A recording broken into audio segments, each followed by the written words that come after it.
We know that one of the key components to your roof vent system is your actual lid. This helps keep out rain and dust and other debris that might try to enter into your RV through your roof vent system. What happens when your roof vent lid is cracked or damaged in some way? Are you going to need to get a whole replacement? Probably, but I'm not talking a whole unit replacement. Just a lid replacement. Hi, I'm Lindsay here from RecPro, and today I'm here to talk to you guys about our RecPro roof vent lid replacements. We have two color variations. We have this white color as well as this smoked color.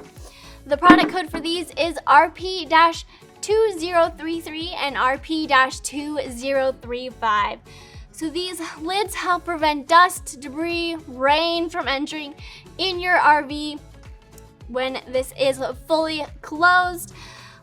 These lids are made out of a durable, rigid plastic, which is really super strong, and they are really easy to install. You simply take the screws up out here and remove the hinge pin, and then reposition your new lid, put the hinge pin back in, and retighten the screws.